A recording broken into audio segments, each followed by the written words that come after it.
Mes chers compatriotes, bonjour. Il y a beaucoup d'Africains qui descendent des tribus, soi-disant perdues d'Israël, et je suis prêt à parier que Dieudonné en fait partie. Qui sont les Israélites en ce moment, sur la terre? Il y en a une bonne partie en Afrique, une bonne partie sur le continent américain qui descendent à la fois des Amérindiens et à la fois de la diaspora noire, descendants d'esclaves, qui ont été exportés sur le continent américain. Donc les Antillais, les Noirs américains sont des Hébreux israélites. Les Amérindiens sont des Hébreux israélites. Les Africains sont des Hébreux israélites. Mais cela a été effacé de l'histoire. Les talibans d'aujourd'hui sont des descendants d'Hébreux israélites. Il y a beaucoup d'Indiens aussi qui descendent des Hébreux israélites. Les Malgaches sont des Hébreux israélites. Il y en a énormément, énormément. Mais tout cela a été effacé de l'histoire, puisque les trois démons que sont les religions du livre, le judaïsme, le christianisme et l'islam, sont toutes les trois alliés pour opprimer l'humanité et particulièrement le tiers-monde. Quand on regarde la carte du tiers-monde, on voit que qui est-ce qui habite dans le tiers-monde, les pays les plus opprimés, quoi. Les Israélites, très souvent les Israélites. Les Juifs qui accusent Dieudonné, ils sont ashkénazes ou séfarades, n'est-ce pas? Bon, eh bien, on va utiliser la Sainte Bible pour vous montrer si vraiment Dieudonné est un antisémite. Genèse chapitre 10. Voici la postérité des fils de Noé, Sem, Cham et Japheth.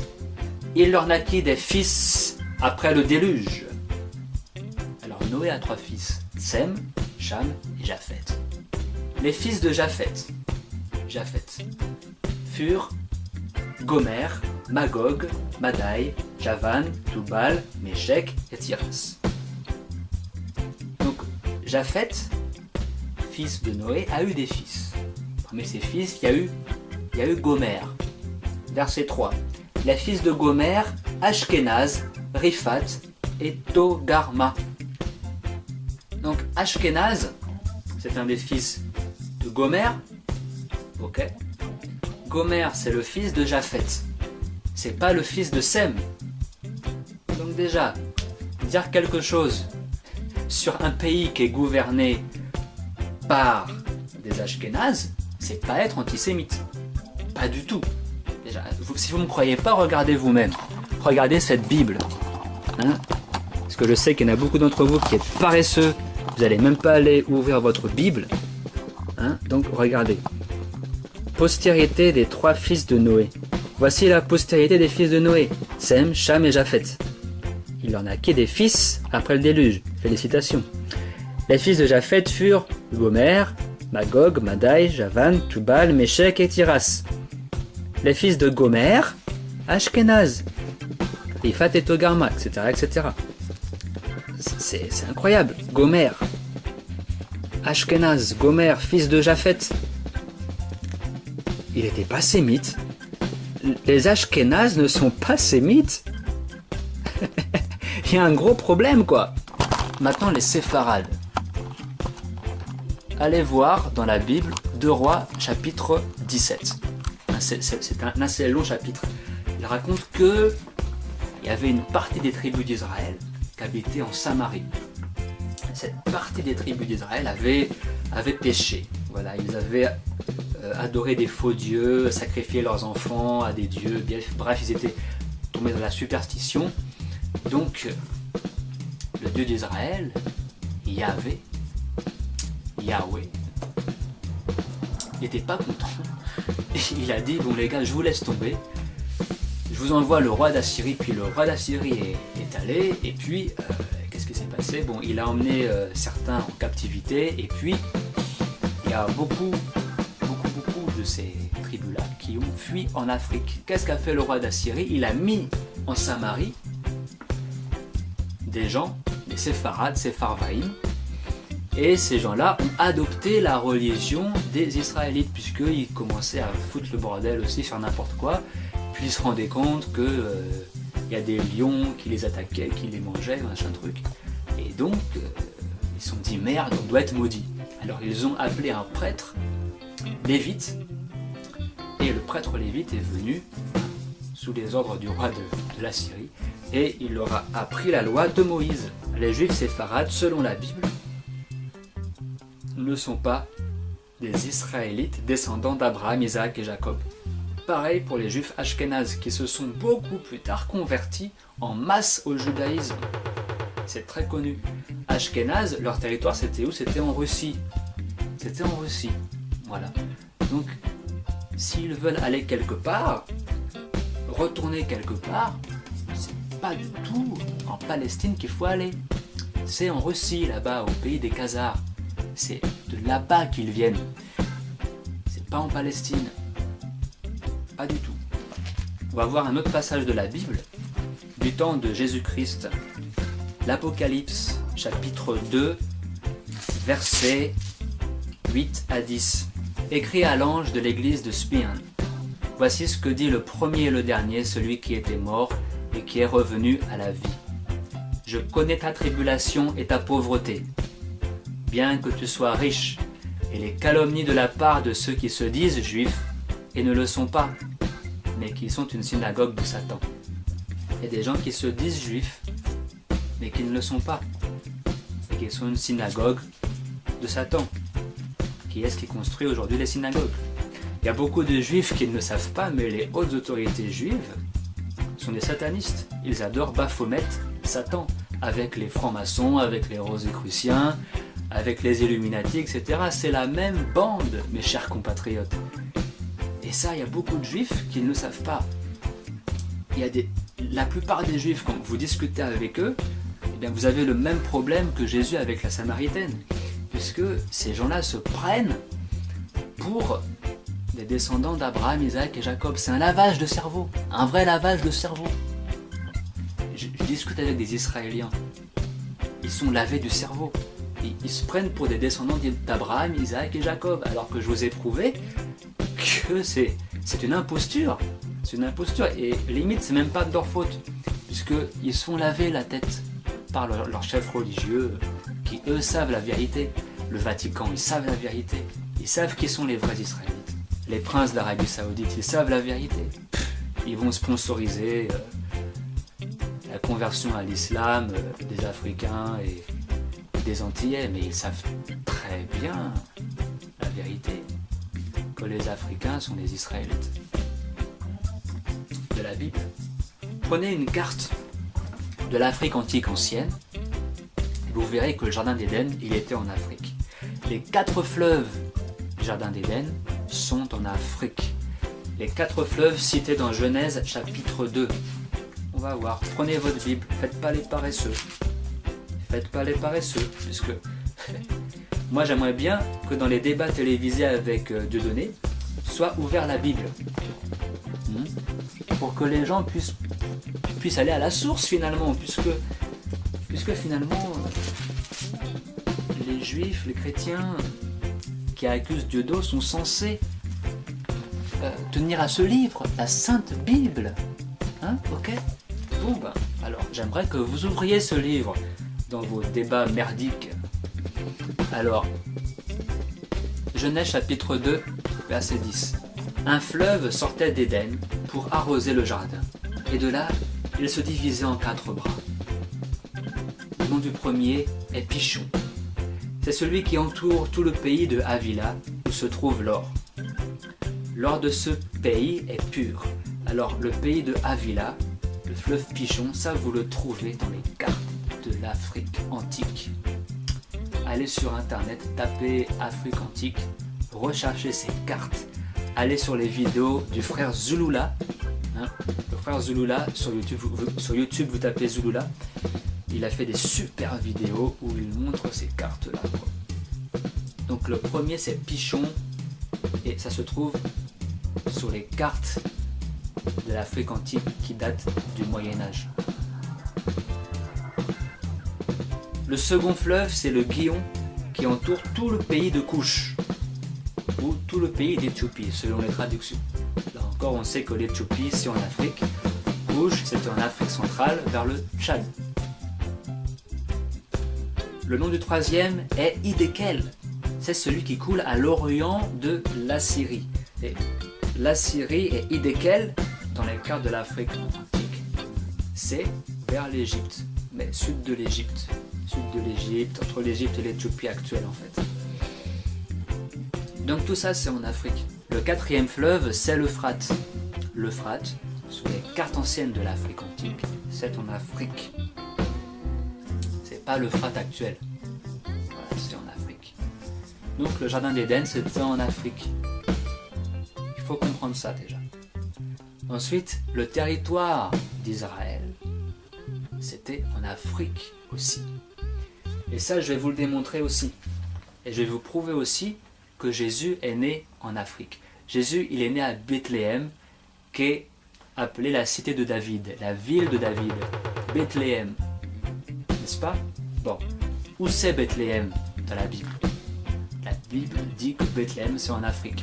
Souvenez-vous de Genèse chapitre 2, verset 13.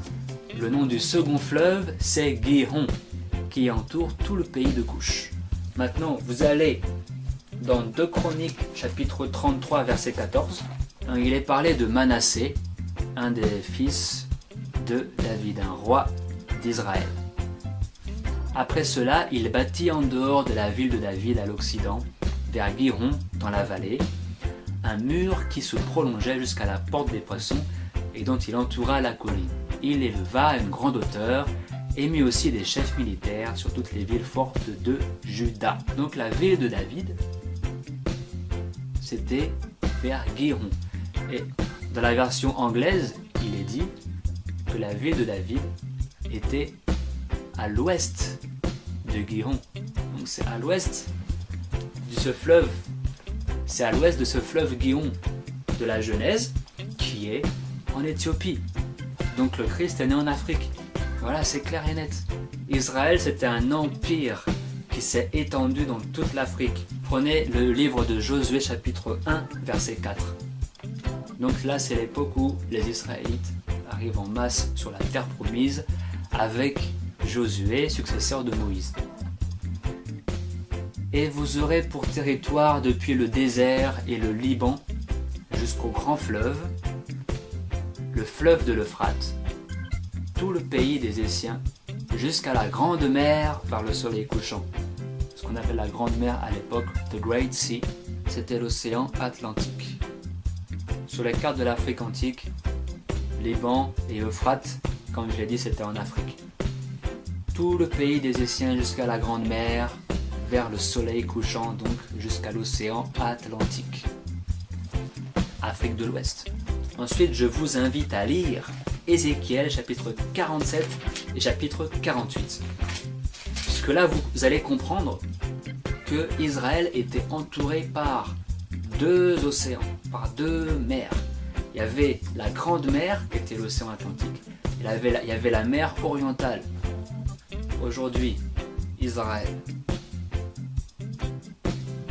est entouré par combien de mers? Israël que vous voyez là en Palestine, au Moyen-Orient.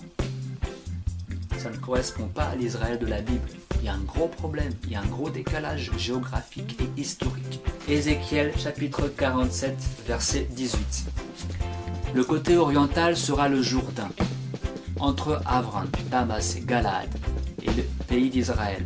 Vous mesurerez depuis la limite septentrionale, la limite du nord, jusqu'à la mer orientale.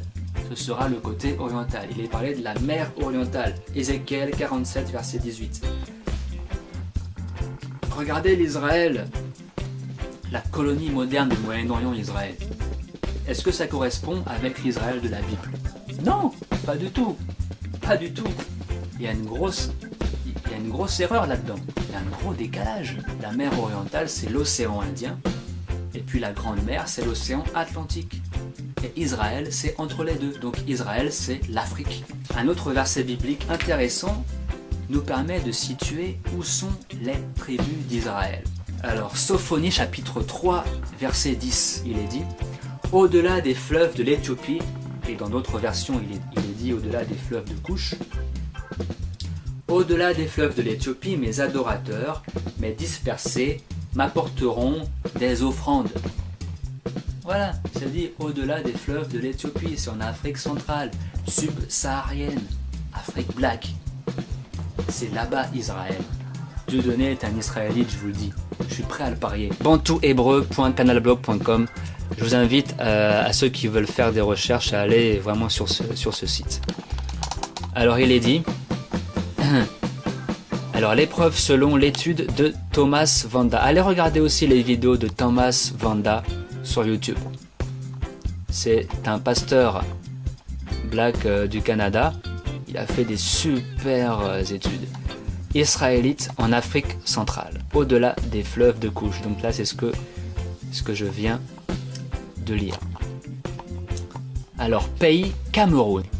Je crois que Dieudonné est camerounais, n'est-ce pas? Alors, regardons un petit peu ça. Alors, Yaoundé, capitale du pays. Vient du mot hébreu Yehoudi. Yahoud. Donc Yaoundé, ça vient de Yahoud. Ça signifie homme de Juda. Mouchi, province du Nord, dont le nom vient du mot hébreu Mouchi. Donc, c'était un lévite, un fils de Merari, fondateur d'un clan israélite. Vous pouvez vérifier, Exode chapitre 6, verset 19, Nombre chapitre 3, verset 20. Allez ouvrir vos Bibles et vérifiez. Bamoun, une des provinces, vient du mot hébreu Hamon. Un village à la frontière de Asséa, ça signifie brillant et chaud. Josué chapitre 19, verset 28. Bamileket, peuple semi-bantou, vient du mot hébreu Hamoleket ou Moleket. C'était un nom d'une reine, sœur de Galaad. Et voilà, plusieurs clans de Manassé, encore une tribu d'Israël, Manassé, sont issus d'elle. Donc on trouve au Cameroun la tribu de Lévi, la tribu de Juda, la tribu de Asser et la tribu de Manassé. Et encore on trouve la tribu d'Issachar au Cameroun, regardez ça. Bassa, nom d'une tribu du Nigeria qui vient du mot hébreu Bacha. Voilà, c'est le nom du fils d'Ahia. Ça signifie quelque chose comme méchant. Voilà. C'est le nom du fils d'Ahia de la tribu d'Issachar. 1 Roi chapitre 16 verset 7. 1 Roi chapitre 15 verset 25. Et puis ensuite on a d'autres pays ensuite. On a Gabon. Voilà. On a le Gabon. On a quoi, l'Ouganda. Donc vous pouvez aller consulter. On a Rwanda. Les Israélites sont dans toute l'Afrique et c'est prouvé. Maintenant je peux même vous montrer ça avec des sources sionistes. Regardez ça. Jewish Cameroon. Arut.com. Mystery of the 10 Lost Tribes. Le mystère des 10 tribus perdues. Bon, soi-disant perdues. En fait, moi je sais où elles sont. Donc elles ne sont pas perdues pour moi. Donc il parle d'un rabbi noir qui a le soutien des Israélites et des British orthodoxes juifs. Voilà, pour ramener en Palestine les 10 tribus d'Israël d'Afrique. Ok. Donc bref, il est dit. Ensuite, il explique dans cet article que voilà, il y a 1200 ans, les Israélites sont venus en Afrique de l'Ouest pour fuir la persécution islamiste. Bref. Et il dit que il vient de la tribu de Bassa et que Bassa, ça signifie on a journey en hébreu, en voyage. Ça signifie aussi bénédiction. Et donc ce rabbi-là, il dit qu'il est un lévite descendant de Moïse. Ok. Donc on a des lévites au Cameroun. Et puis il dit quoi? Qu'il y a d'autres tribus juives au Cameroun, Nigeria, Mauritanie, dont les Haoussa, qui descendent de la tribu d'Issachar. Voilà, et qui furent forcés, voilà, à fuir ou à se convertir, bien sûr, à l'islam. Ensuite, il est dit quoi? En 1920, il y avait 400 000 Israélites au Cameroun. On a recensé 400 000 Israélites. Rien que ça, ok. En 62, il est dit qu'il y en avait beaucoup moins, puisqu'il y en a qui sont convertis au christianisme, et à l'islam avec voilà, les efforts missionnaires. Donc quand même les sources sionistes, elles reconnaissent qu'il y avait il y a un siècle 400 000 juifs au Cameroun. Voilà. Et encore, ils ne disent pas tout, puisque quel est le but de ces sources-là, de ces sionistes? C'est de convertir quelques tribus africaines, comme ça, au judaïsme. Et ils font la même chose en Inde. Ils savent qu'il y a des Israélites en Inde, ils essaient de les convertir au judaïsme. Et c'est une grosse erreur, puisque le judaïsme, c'est à l'opposé de la Bible, c'est à l'opposé de la Torah. Le judaïsme, c'est la loi des hommes, et le Christ, il est venu pour combattre le judaïsme. Il a combattu la tradition des hommes. Le Christ a dit aux gens, suivez la Torah et comprenez la logique spirituelle de la Torah, comprenez l'aspect spirituel de la Torah. C'est ça qu'est venu apporter le Christ. Il est venu combattre la loi des hommes, les traditions des hommes, qu'il appelle la synagogue de Satan. Et ils l'ont crucifié. Et ils crucifient Dieudonné, qui est un freedom fighter, et que nous soutenons. Donc voilà, j'invite Dieudonné à faire des recherches lui-même sur ses origines. Dieudonné, il n'y a pas de doute, tu es un fils d'Israël, un vrai sémite israélite. Bienvenue au club.